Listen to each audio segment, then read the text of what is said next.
Bascombe. I'm the local community neighbourhood action organiser. I'm the community crime fighter. I'm a governor at Revo School. I sit on the area forum panels, and also I also run a youth group 3 nights a week based at Revo School in the basement called Bugs to Butterflies, and generally keep trying to find ways of improving the community. So Julie, you do a lot in the community. Yes. For everything you just told us. What do you think are the kind of key skills and attributes that you need to do the roles that you do in your community? I'd like to think that local people now know who I am. So if they've got any problems, it can make my life a bit easier by coming and finding me with the problems rather than me having to go and find them. I like the fact that I'm known as Mrs. Revo, so if anyone has a problem, they come to me. But also I think for me, it's the kids that make it, because we've seen such a difference in the kids, and that's what makes it, because you're talking about the next generation, and if we want to get respect off them, we've got to sort of show it, and then we will get it if we work as a team. And how do you think you've been able to do that? This is a tricky one, but thinking about what you do, and you just said, like, you know, getting the kids on board, people obviously trust you because they come to you because they trust me because they know. I always say when we get a new youngster in the club that there are a set of rules. If you want to add any two, add two, and our policy is we respect them and they respect us. And I think they come to us, and when they've got a problem, they can talk, and they know that it probably won't go any further than whoever they're talking to. But obviously they do realise if it's something serious, then it has to obviously go somewhere else. But it's the fact, I think, that we listen. And at home, a lot of them are in like 6, 7, 8 children, and they don't have that one-to-one at home. Whereas us, they'll come for the one-to-one. And you'll hear them round the table eating, you know, it may be sandwiches and fruit, but they're laughing, they're joking. They may be throwing crisps at each other, which at home they won't get allowed to do. At us, we stand it for a couple of minutes and we say, whoa, no, enough is enough. And we then give them the brush and shovel. You pick it up. Whereas at home, we know a lot don't clean up at home.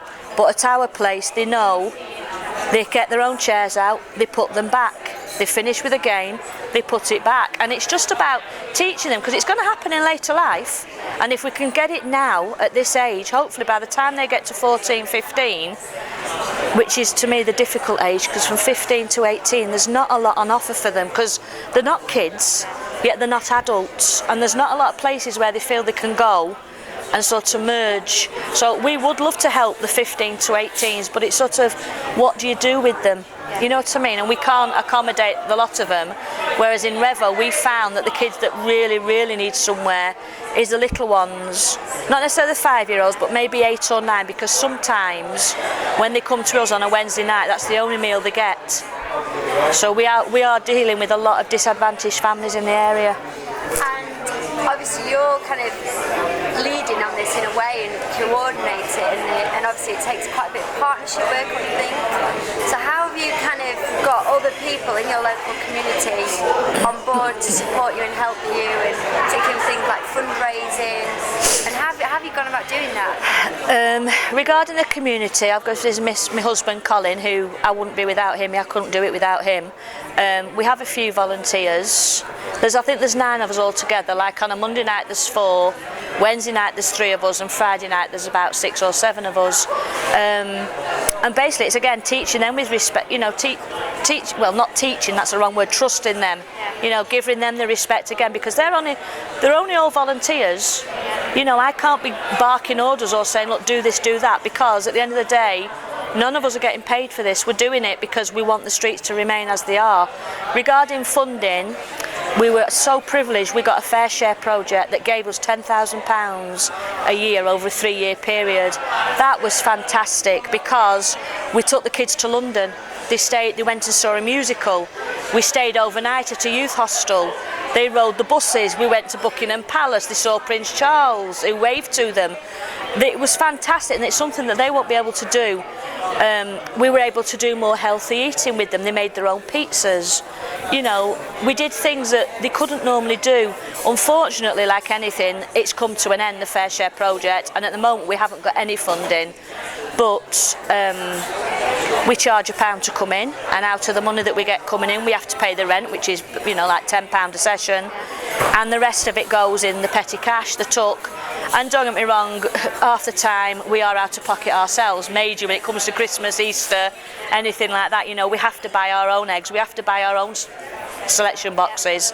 But what I am really pleased about this year is, due to the Neighbourhood Action Programme, I went round asking businesses on Central Drive if we could have a donation each month, direct debit, to try and keep us afloat.